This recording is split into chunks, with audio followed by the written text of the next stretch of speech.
नमस्कार। YouTube channel glimpse of Indian history by doctor Mohanlal Gupta में आपका स्वागत है। आज हम चर्चा करने जा रहे हैं मेवाड़ के महाराणा सांगा की।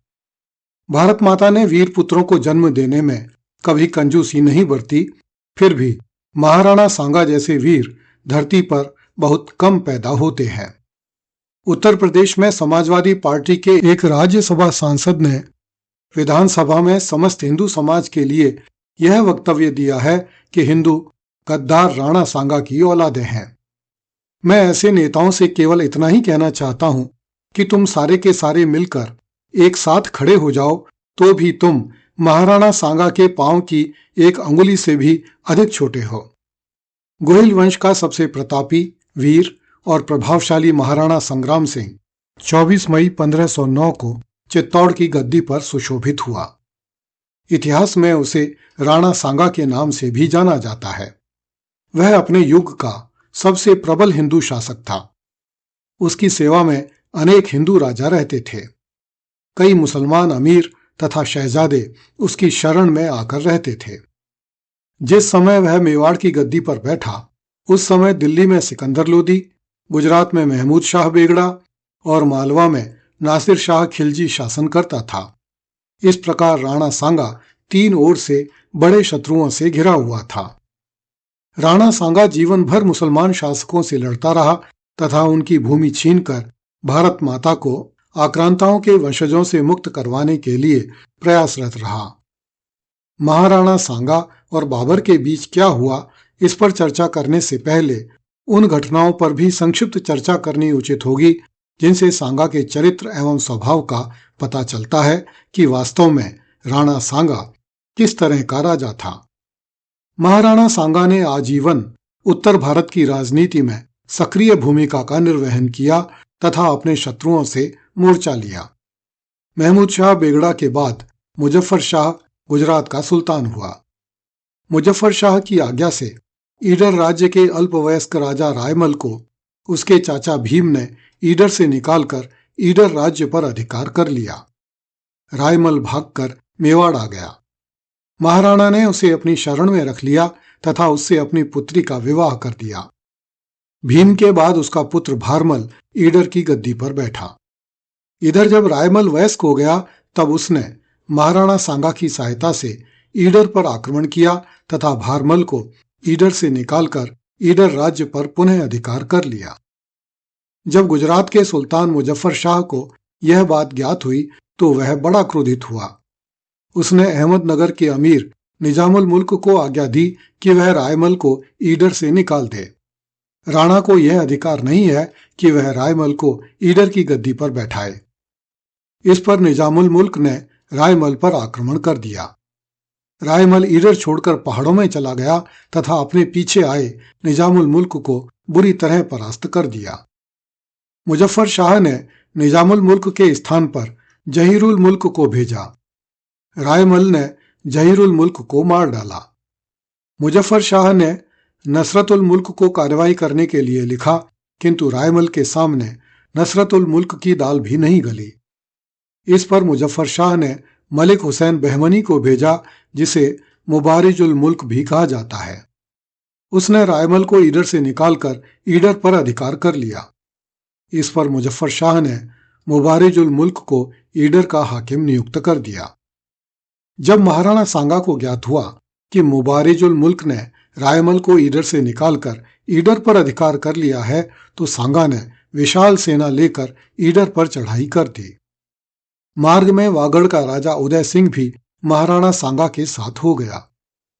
मुबारिजुल मुल्क भागकर अहमदनगर के किले में बंद हो गया। महाराणा ने अहमदनगर को घेरकर किले के द्वार तोड़ दिए तथा किले के भीतर बंद समस्त मुस्लिम सेना को मार दिया। मुबारिजुल मुल्क किले के पीछे की खिड़की से निकलकर नदी के पार भाग गया तथा वहां पर महाराणा के विरुद्ध मोर्चाबंदी करने लगा। इस बात का पता लगते ही महाराणा सांगा फिर से उस पर टूट पड़ा। मुबारिजुल मुल्क बुरी तरह घायल हुआ तथा उसके कई मुस्लिम सरदार मारे गए। महाराणा ने अहमदनगर को लूट लिया तथा बड़नगर को लूटने के लिए आगे बढ़ा। इस पर बड़नगर के ब्राह्मणों ने महाराणा सांगा से अभय दान की प्रार्थना की, जिसे स्वीकार कर महाराणा सांगा विसलनगर की ओर बढ़ा। महाराणा ने विसलनगर के मुस्लिम हाकिम को मारकर नगर को लूट लिया। रायमल को फिर से ईडर की गद्दी पर बैठाकर महाराणा चित्तौड़ लौट आया। महाराणा सांगा ने सिकंदर लोदी के समय से ही दिल्ली सल्तनत के क्षेत्र अपने राज्य में सम्मिलित करने आरंभ कर दिए थे, किंतु सिकंदर लोदी सांगा के विरुद्ध कुछ भी कार्रवाई नहीं कर सका। ईसी 1517 में सिकंदर लोदी की मृत्यु होने पर उसका पुत्र इब्राहिम लोदी दिल्ली का सुल्तान बना। उसने उसी वर्ष राणा सांगा पर आक्रमण किया। सांगा ने हाड़ौती की सीमा पर स्थित खातोली गांव के निकट इब्राहिम लोदी की सेना में कसकर मार लगाई। इब्राहिम लोदी तो युद्ध क्षेत्र से जान बचाकर भाग गया, किंतु उसका एक शहजादा सांगा के हाथों पकड़ा गया, जिसे बाद में सांगा ने रहम करके छोड़ दिया। इस युद्ध में सांगा का बायां हाथ तलवार से कट गया और घुटने में एक तीर लग जाने से वह सदा के लिए लंगड़ा हो गया। ईसी 1518 में दिल्ली के सुल्तान इब्राहिम लोदी की सेना ने पुनः मेवाड़ पर आक्रमण किया। दोनों पक्षों में धौलपुर के निकट लड़ाई हुई। महाराणा ने सुल्तान की सेना को युद्ध के मैदान से भाग जाने पर विवश कर दिया तथा भागती हुई सेना का बयाना तक पीछा किया। इस युद्ध के परिणाम स्वरूप मालवा का काफी बड़ा भाग दिल्ली सल्तनत से निकलकर मेवाड़ राज्य में मिल गया। मालवा के सुल्तान महमूद द्वितीय के विरुद्ध उसके अमीरों ने षड्यंत्र किया। प्राणों का भय होने पर महमूद मांडू से भाग निकला। इस पर अमीरों ने उसके भाई साहिब खां को मालवा का सुल्तान बना दिया। ऐसी स्थिति में मालवा के राजपूत सरदार मेदिनी राय ने महमूद द्वितीय की बड़ी सहायता की तथा साहिब खां को परास्त कर महमूद को फिर से मालवा का सुल्तान बना दिया। महमूद ने मेदिनी राय को मालवा राज्य का प्रधानमंत्री बनाया। विद्रोही अमीरों ने दिल्ली के सुल्तान से यह कहकर सहायता मांगी कि मालवा का राज्य हिंदुओं के हाथों में चला गया है तथा महमूद एक नाम मात्र का सुल्तान रह गया है। दिल्ली के सुल्तान ने साहिब खां को 12,000 सैनिकों की एक सेना देकर मालवा पर आक्रमण करने भेजा। उसकी सहायता के लिए गुजरात का सुल्तान मुजफ्फर भी मालवा की ओर बढ़ा। मालवा के प्रधानमंत्री मेदिनी राय ने इन दोनों सेनाओं को भी पराजित कर दिया और मालवा में महमूद का राज्य स्थिर कर दिया। निराश अमीरों ने मेदिनी राय के विरुद्ध महमूद के कान भरने आरंभ कर दिए। इस पर मालवा के सुल्तान महमूद ने अपने प्रधानमंत्री मेदिनी राय को मारने का षड्यंत्र रचा। इस षड्यंत्र के कारण मेदिनी राय बुरी तरह घायल हो गया, किंतु जीवित बच गया। इसके बाद मेदिनी राय सतर्क रहने लगा तथा महल से बाहर जाते समय अपने साथ 500 राजपूतों को हर समय रखने लगा। इस पर महमूद भयभीत होकर गुजरात भाग गया। महमूद ने गुजरात के सुल्तान मुजफ्फर को अपने साथ लेकर मांडू पर आक्रमण कर दिया। इस पर मेदिनी राय मांडू दुर्ग की रक्षा का भार अपने पुत्र को सौंपकर महाराणा सांगा से सहायता मांगने के लिए चित्तौड़ पहुंचा। महाराणा ने मेदिनी राय के साथ मांडू को प्रस्थान किया, किंतु मार्ग में सारंगपुर पहुंचने पर ज्ञात हुआ कि मुजफ्फर शाह ने हजारों हिंदू सैनिकों को मारकर मांडू पर अधिकार कर लिया है तथा महमूद को फिर से मालवा का सुल्तान बना दिया है। इस पर महाराणा मेदिनी राय को लेकर वापस चित्तौड़ लौटा तथा उसने गागरौन एवं चंदेरी के इलाके जागीर में देकर मेदिनी राय को अपना सरदार बना लिया। ईस्वी 1519 में मांडू के सुल्तान महमूद द्वितीय ने गुजरात की सेना के भरोसे गागरौन पर चढ़ाई की। वहां राणा सांगा के सामंत मेदिनी राय का प्रतिनिधि भीमकरण नियुक्त था। राणा सांगा ने भी अपनी सेना लेकर महमूद के विरुद्ध प्रस्थान किया। सांगा ने मालवा के 30 सरदार तथा गुजरात की समस्त सेना को मार डाला। गुजरात का सेनापति आसफ खां घायल हुआ तथा उसका पुत्र मारा गया। मालवा का सुल्तान महमूद द्वितीय भी युद्ध क्षेत्र में घायल होकर गिर गया। महाराणा ने मालवा के सुल्तान महमूद द्वितीय को युद्ध के मैदान से उठवाकर अपने तंबू में पहुंचाया तथा उसके घावों को उपचार करवाकर अपने साथ चित्तौड़ ले आया और कैद में रख दिया। जिस समय मालवा का सुल्तान राणा सांगा के हाथों कैद हुआ, उस समय प्रसिद्ध ताजकुला अर्थात रत्न जटित मुकुट और सोने की एक कमर पेटी मालवा के सुल्तान के पास थी। सांगा ने सुल्तान से ये दोनों वस्तुएं ले ली। ये दोनों वस्तुएं राज्य चिन्ह के रूप में सुल्तान हुशंग शाह के समय से ही मालवा के सुल्तान के पास रहती थीं। महाराणा ने 3 माह बाद महमूद को मुक्त करके 1000 राजपूत सैनिकों के संरक्षण में उसे मालवा भेज दिया। महाराणा सांगा ने मालवा से रणथंभौर, गागरोन, कालपी, भिलसा तथा चंदेरी छीनकर अपने राज्य में मिला लिए। इस प्रकार मेवाड़ राज्य का अत्यंत विस्तार हो गया और वह उत्तर एवं मध्य भारत में उस काल में सबसे बड़ा राज्य बन गया। दिसंबर 1520 में सूरठ के हाकिम मलिक अयाज 20,000 सैनिकों के साथ गुजरात के सुल्तान मुजफ्फर के पास आकर बोला कि यदि आपकी आज्ञा हो तो मैं या तो राणा को कैद करके ले आऊं या फिर उसे मार डालूं। गुजरात के सुल्तान ने इस प्रस्ताव से प्रसन्न होकर मलिक अयाज को अपने 1 लाख सवार और 100 हाथी भी सौंप दिए। 20,000 सवारों और 20 हाथियों की एक दूसरी सेना किवामुल मुल्क की अध्यक्षता में मलिक की सहायतार्थ दी गई। मंदसौर से 10 कोस दूर नांदसा गांव के पास राणा सांगा ने मुसलमानों की इस सेना का रास्ता रोका।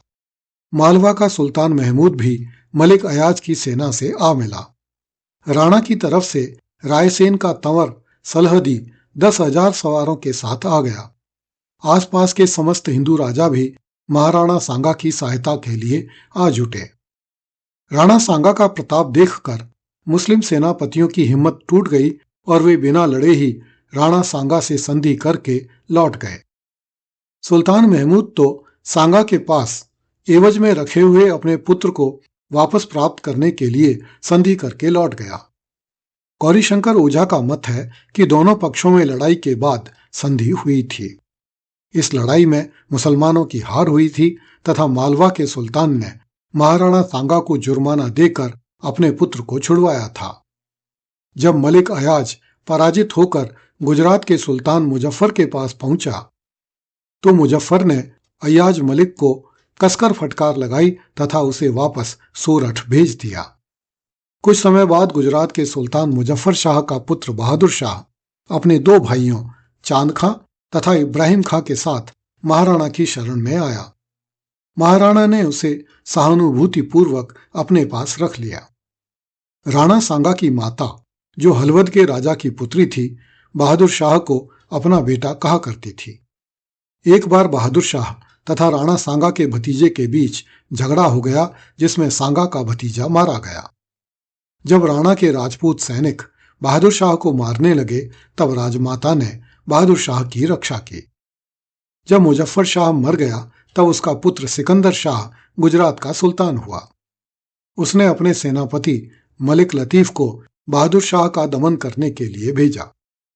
मलिक लतीफ ने चित्तौड़ पर आक्रमण किया जहां वह बुरी तरह से हारा और उसके 1700 सिपाही मारे गए। जिस समय राणा चित्तौड़ का स्वामी था उस समय मध्य एशिया के समरकंद तथा फरगना नामक राज्यों से निष्कासित बादशाह जहीरुद्दीन मोहम्मद बाबर ने भारत पर आक्रमण किया। वह अपने साथ बंदूकधारी घुड़सवार सिपाही तथा तोप बनाने वाले कुछ कारीगरों को लेकर आया। इन कारीगरों ने भारत में पहुंचकर बाबर के लिए बड़ी बड़ी तोपें और बंदूकें बनाईं। तब तक भारत के राजाओं के पास तोपें और बंदूकें नहीं थीं। ईस्वी 1526 में पानीपत के मैदान में बाबर ने दिल्ली सल्तनत के अंतिम सुल्तान इब्राहिम लोदी से युद्ध करके उसका सिर काट दिया तथा दिल्ली सल्तनत पर अधिकार कर लिया। इसके बाद ईस्वी 1527 में बाबर महाराणा सांगा की ओर अग्रसर हुआ। उस समय सांगा के राज्य की सीमाएं उत्तर में आगरा के निकट पीला खाल तक विस्तृत थीं तथा वह उत्तर एवं मध्य भारत की सबसे बड़ी सामरिक शक्ति था। सांगा को जीते बिना बाबर भारत पर शासन नहीं कर सकता था। बाबर ने अपनी आत्मकथा तुजू के बाबरी में लिखा है, राणा सांगा अपनी वीरता और तलवार के बल पर बहुत बड़ा हो गया था। उसकी शक्ति इतनी बढ़ गई थी कि मालवा, गुजरात और दिल्ली के सुल्तानों में से कोई भी उसे अकेला नहीं हरा सकता था। राणा सांगा ने लगभग 200 नगरों में मस्जिदें गिरवाईं और बहुत से मुसलमानों को बंदी बनाया। बाबर ने लिखा है कि राणा सांगा का राज्य 10 करोड़ रुपए की आमदनी का था। उसकी सेना में 1 लाख सवार रहा करते थे। सांगा के साथ 7 राजा, 9 राव और 104 छोटे सरदार रहा करते थे। बाबर के साथ आए ज्योतिषियों ने भविष्यवाणी की थी कि सांगा से युद्ध में बाबर की पराजय होगी, किंतु बाबर के पास सांगा से लड़ने के अतिरिक्त और कोई चारा नहीं था। इधर सांगा भी अपनी सेना लेकर बाबर का सामना करने आया तथा बसावर के पास मोर्चा लगाकर बैठ गया। राणा सांगा जबरदस्त योद्धा था। उसका जीवन युद्धों के मैदानों में बीता था। इन युद्धों से सांगा को 80 घाव मिले थे। 1 आंख, 1 हाथ और 1 पांव भी उसने युद्ध के मैदानों में ही बलिदान किए थे। सांगा को बाबर की प्रबलता का अनुमान था, इसलिए सांगा ने इस युद्ध की जबरदस्त तैयारी की तथा अपने मित्र राजाओं को लड़ाई में भाग लेने के लिए आमंत्रित किया।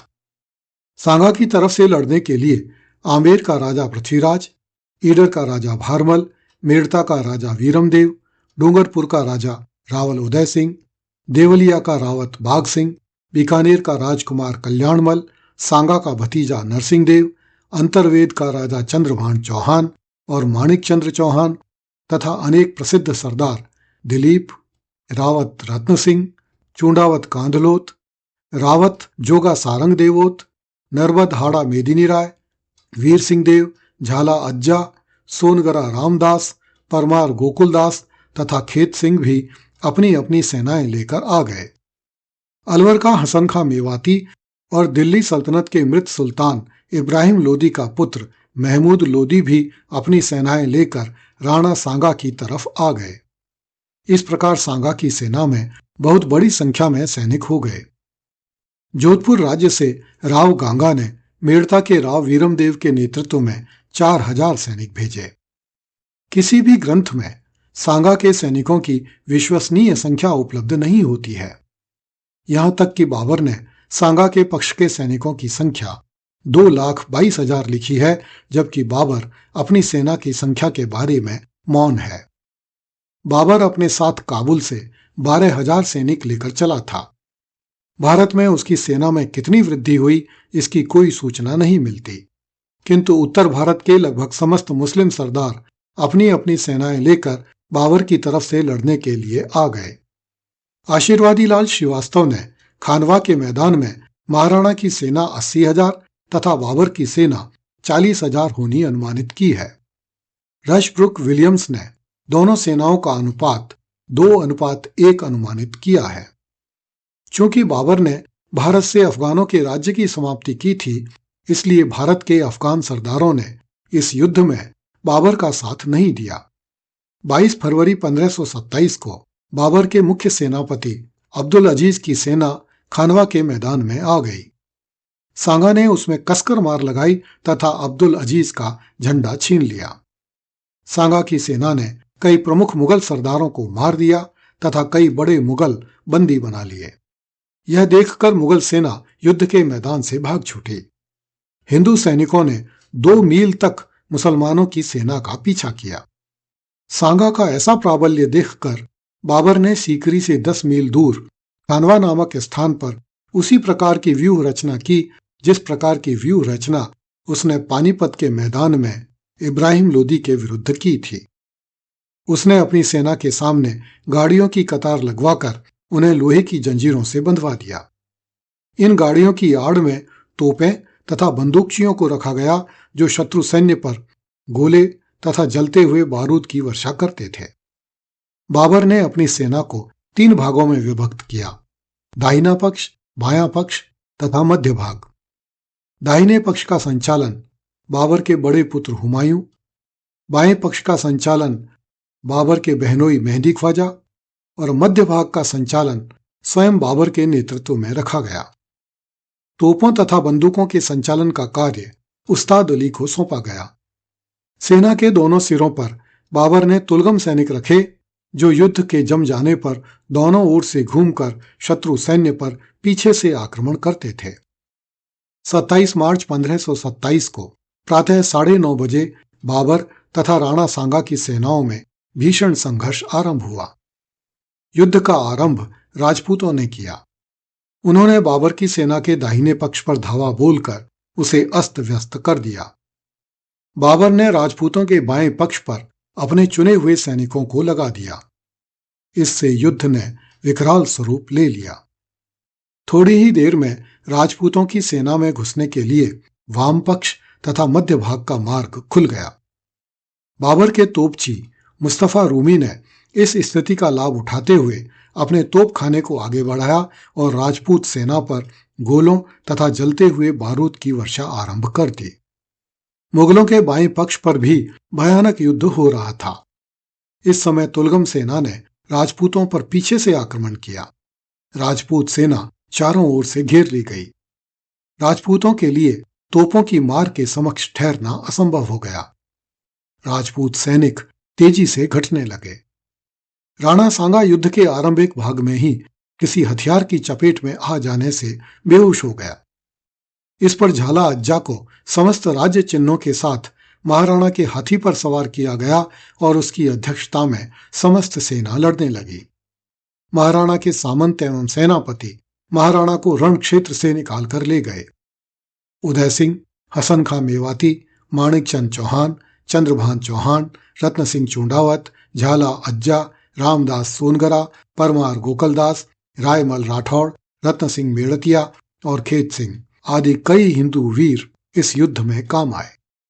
खानवा के युद्ध में बाबर की तोपें और बंदूकें जीत गईं तथा हिंदुओं के तीर, कमान, तलवारें और भाले हार गए। वस्तुतः गुहिलों के नेतृत्व में लड़े गए इस युद्ध में हिंदू राजाओं की पराजय युद्ध तकनीक की कमी के कारण हुई। हिंदू राजाओं की सेनाओं के पास अब भी अस्त्र शस्त्र के रूप में सदियों पुराने तीर, कमान, तलवार और भाले ही थे। राजपूत सैनिक अब भी युद्ध के नियमों का पालन करते हुए शत्रु पर सामने से आक्रमण करने के सिद्धांत पर डटे हुए थे, जबकि दूसरी ओर बाबर के पास शक्तिशाली तोपखाना था जिसके गोला बारूद की बौछार के समक्ष टिक पाना लगभग असंभव था। बाबर की तुलगमा युद्ध पद्धति का आधार ही पीछे से वार करना था। जब राजपूत सामने खड़े शत्रु से लड़ रहे थे तब बाबर की सेनाओं ने दोनों ओर से राजपूतों पर प्रहार करके उन्हें पराजित कर दिया। बाबर ने विजयी होकर गाजी की उपाधि धारण की। गाजी का अर्थ होता है काफिर पर बिजली गिराने वाला या काफिरों पर बिजली बनकर गिरने वाला। बाबर ने हिंदू सैनिकों के शवों के सिर कटवाकर उनसे एक मीनार चिनवाई तथा उसमें ठोकर लगाकर वह बयाना की ओर चल दिया। मूर्छित महाराणा सांगा को लेकर उसके सामंत जब 10वां गांव में पहुंचे तब राणा सचेत हुआ और उसने पूछा कि सेना की क्या हालत है तथा विजय किसकी हुई। अपने सामंतों से युद्ध का सारा वृतांत सुनने पर राणा सांगा ने युद्ध स्थल से इतना दूर ले आने के लिए अपने सामंतों के प्रति नाराजगी व्यक्त की तथा वहीं डेरा डालकर फिर से युद्ध की तैयारी करने का आदेश दिया। अगले ही साल बाबर ने सांगा के अधीनस्थ चंदेरी पर आक्रमण किया। राणा सांगा ने भी बाबर से युद्ध करने के लिए चंदेरी के लिए प्रस्थान किया, किंतु मार्ग में कालपी में अचानक ही सांगा की मृत्यु हो गई। राणा का शव मांडलगढ़ लाया गया और वहीं पर उसका अंतिम संस्कार किया गया। महाराणा की मृत्यु होते ही दिल्ली की सल्तनत पर बाबर का अधिकार पक्का हो गया। भारत में अब बाबर का मार्ग रोक सकने योग्य कोई शक्ति शेष न रही। सांगा की पराजय ने भारत का इतिहास बदल दिया। यदि बाबर का आगमन न हुआ होता तो राणा सांगा निश्चित रूप से दिल्ली पर अधिकार कर लेता, जो दिल्ली पृथ्वीराज चौहान की मृत्यु के साथ ही तुर्कों के अधिकार में चली गई थी, वह पुनः हिंदुओं के पास आ जाती। मुसलमान इतिहासकारों तथा साम्यवादी लेखकों ने महाराणा सांगा पर आरोप लगाया है कि सांगा ने ही बाबर को भारत आने के लिए आमंत्रित किया था। ये लेखक इस मत के पीछे तुजु के बाबरी का सहारा लेते हैं, जिसे बाबरनामा भी कहा जाता है। तुजु के बाबरी अथवा बाबरनामा का अधिकांश हिस्सा बाबर के जीवन काल में ही नष्ट हो गया था। जो कुछ भी अंश बचे थे उनके 3 बड़े अनुवाद यूरोपियन लेखकों ने किए हैं। उनमें कहीं भी यह बात नहीं लिखी है कि सांगा ने बाबर को भारत पर आक्रमण करने के लिए आमंत्रित किया था। साम्यवादी लेखकों के अनुसार बाबर ने तुजुके बाबरी में लिखा है कि सांगा ने पहले भी मेरे पास दूत भेजकर मुझे भारत में बुलवाया था और कहलाया था कि आप दिल्ली तक का इलाका ले लें और मैं अर्थात सांगा आगरे तक का इलाका ले लूं। पहली बात तो यह कि साम्यवादी लेखकों ने यह बात अपने ही मन से गढ़ ली है। दूसरी बात यह है कि यदि यह मान लिया जाए कि बाबरनामा की किसी एक प्रति में यह बात लिखी हुई है तो भी इस बात पर विश्वास करना कठिन है कि सांगा ने बाबर को आमंत्रित किया था। सांगा तो स्वयं ही इब्राहिम लोदी के इलाके छीनता जा रहा था। ऐसी स्थिति में सांगा बाबर को आमंत्रित करके अपने लिए नया शत्रु क्यों खड़ा करता? बाबर ने अपनी आत्मकथा में कई तरह की मिथ्या बातें लिखी हैं। हो सकता है किसी प्रति में उसकी यह एक मिथ्या बात भी लिखी हो। वास्तविकता तो यह है कि बाबर ने सांगा से सहायता मांगी थी। बाबर जब काबुल में राज्य करता था तब उसने विचार किया कि भारतवर्ष पर लोदी बादशाह राज्य करते हैं, उसको नष्ट करके दिल्ली में अपना राज्य स्थापित करना चाहिए। किंतु अज्ञात देश में जाने से पूर्व यहाँ के प्राचीन राज्य से मित्रता करना लाभदायक होगा, जिसकी सहायता से बाबर अपने उद्देश्य में सफल हो सकता है। बाबर ने इब्राहिम लोदी एवं राणा सांगा के मध्य वैमनस्य का समाचार सुनने के पश्चात चित्तौड़ के महाराणा सांगा के पास अपना एक दूत भेजा था। बाबर के दूत ने महाराणा से निवेदन किया कि बादशाह बाबर इब्राहिम लोदी से युद्ध के अभिलाषी हैं, सो आपको संधि पत्र लिख भेजा है, जिसके उत्तर में आपको भी संधि की स्वीकृति प्रेषित कर देनी चाहिए। इस पत्र में बाबर ने यह लिखा था कि इस ओर से तो मैं दिल्ली पर आक्रमण करूंगा और उस ओर से आगरा पर आप आक्रमण करें। तदनुसार लोदी व्यथित होकर अधीनता स्वीकार कर लेगा अथवा पलायन कर जाएगा। इस युद्ध के पश्चात दिल्ली तक का राज्य मेरे अधिकार में रहेगा तथा आगरा तक आपका राज्य स्थापित हो जाएगा। रायसेन का मुस्लिम शासक सलहदी महाराणा सांगा की नौकरी में रहता था। उसने राणा को सलाह दी कि राणा को बाबर का प्रस्ताव स्वीकार कर लेना चाहिए। महाराणा ने मेवाड़ के सामंतों से पूछा तो सामंतों ने एक विदेशी आक्रांता की सहायता के प्रस्ताव का विरोध किया।